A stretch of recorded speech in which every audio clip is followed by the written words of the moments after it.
in Stony Plain, Alberta. I am your host and guide, Alexis Marie Chute. Today we are exploring the Oppertshauser House. The Oppertshauser family were important community members in early Stony Plain. Their house gives a glimpse into their lives and the lifestyle of those in the early community. This house was originally built in a different location by Henry Oppertshauser Sr. Its design remains mostly the same, except for the addition of the summer kitchen. Henry Sr. only lived in this house for a few years before he gifted it to his son, George, and his daughter-in-law, Barbara. The couple raised 3 children here. Their names were Walter, Louise, and Oscar, and they lived here till 1968. The Oppertshauser family were heavily involved in the community and often hosted gatherings in their home. They were great hosts, having dinner parties, playing music at their piano, having guests come and visit.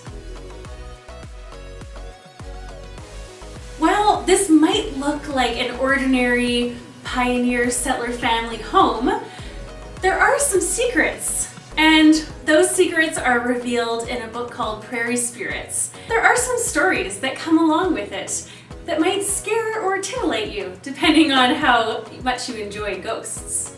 In the autumn every year, the Red Brick Common hosts ghost tours, where visitors can come in, walk through the space at night, and maybe bump into a friendly ghost or two. This house was sold to the Heritage Agricultural Society in 1985. Who relocated the building to its new location in 1987. The main and upper floors are a living museum, decorated with period pieces, many of which were donated by the community, that reinvigorate this space, as if early Stony Plain settlers lived here.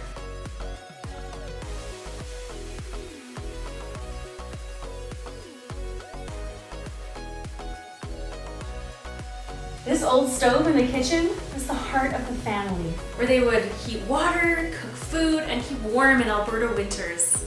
This would have been the original kitchen for the house when it was built, and a few years after it was built, the family decided that this wasn't enough kitchen for them, so they built the summer kitchen behind us here, which is where they would have done more of their canning, preserves, storage of long-term goods, whereas this space is where the formal cooking and meal prep would have been done. The Oppertshausers were one of the more well-established families in the community, so they would have had a maid to help them while they were living here, and this is where she would have primarily done a lot of her work to cook their meals in their lovely oven. This range here is one of the earlier gas stoves that would have been used. And then there's a little bit of a service area and table that they had, and a few prep spaces, and even an older icebox. So we have some recipe books here in our space. We have some examples of wartime recipes that would have been developed and distributed to help communities manage certain resources while other resources were being diverted to the war effort. So this would have been a guide to help families manage some of their day-to-day meals in order to make the most of what little they had. Just off of the kitchen is a food pantry. Inside you can see artifacts such as tools to make homemade cheese and butter, baking supplies, and even a rack to dry dish towels. I am standing right now in the summer kitchen, which was an addition to the house. In the summer kitchen, you can find artifacts like this huge saw, which was used to clear shrubs so that crops could grow. Many of these artifacts relate to hardware because the Oppertshauser family owned a hardware store along Main Street.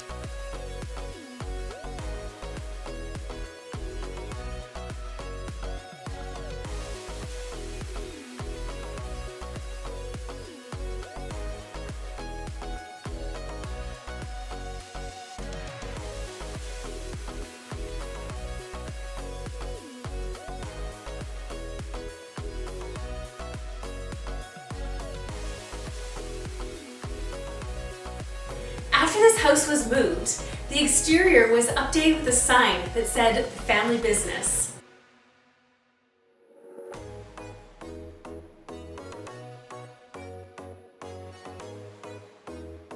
So can you tell us a little bit about this house? You've worked at the Red Brick Common on and off for many, many years.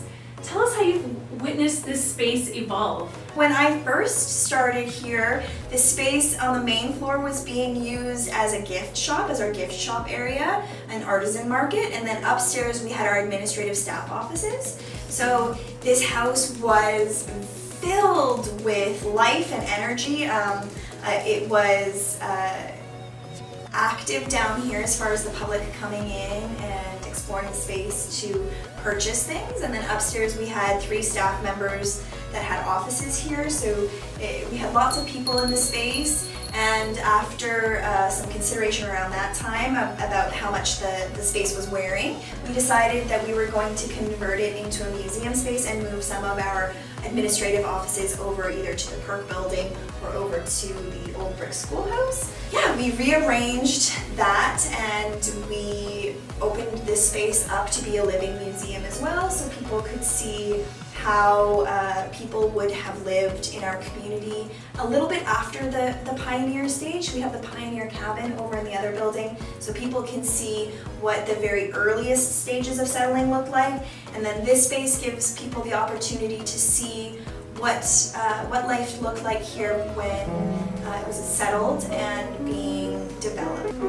Well, and then this building is obviously so well constructed because it was not even originally built here on this property. It wasn't, so it was sold to the Heritage Agricultural Society in the early to mid 80s, and they decided to lift it and roll it here over, I think that took about a year to do overall, to disconnect it from its foundation where it was before and then to move it, which is really an amazing feat of human productivity and ingenuity to decide that they valued their heritage and that they were going to include it in this campus. So they moved it here, I believe 1985, and it has served a variety of different purposes, but it is still standing strong, and we use this space to show off some of our music collection and our homeware collection.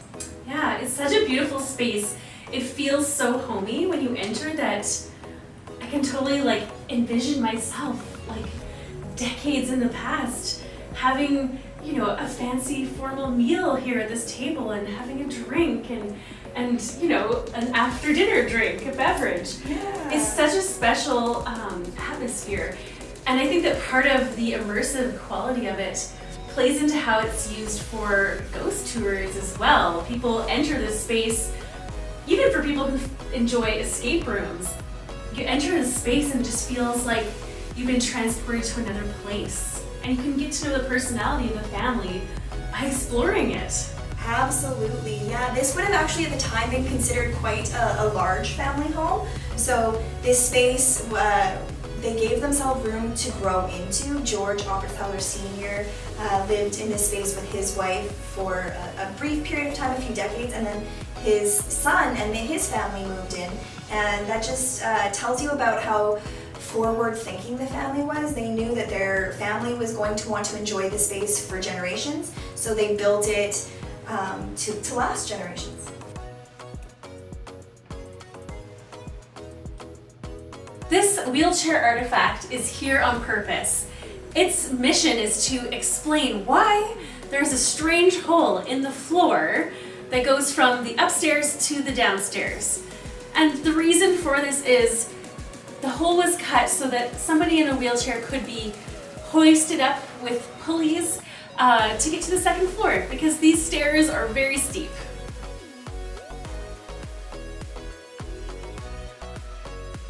Right now, I am standing in the Oppertshauser House on the second floor in our office space.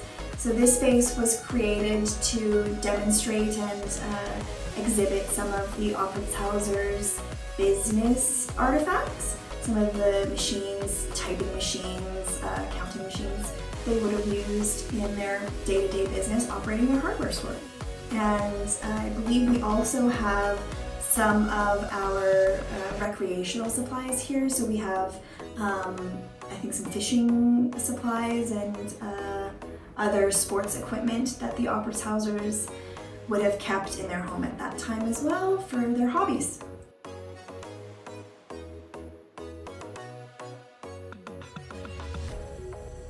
Upstairs, one of the rooms is presented as a bathroom or a powder room. Some say this was originally a maid's room, while others believe that it was originally George's coat closet, where he stored his personal belongings. It is now outfitted to display artifacts relating to hygiene. So the house did not originally have indoor plumbing. That would have come later. On a counter, you can see a pitcher and bowl where they would have washed their hands and faces. However, at the turn of the century, this would have been done in the bedrooms. You can also see medicines and other props of pioneer life, such as baby powder, toothpaste, where you can see the home medical library books on display, painkillers, insect repellent, and other tonics. The children's bedroom in the Oppertshauser House displays period toys. There is an old wooden rocking horse, dolls, a small piano, and wooden toys. A baseball glove, books, and a jumping rope sit on top of the dresser.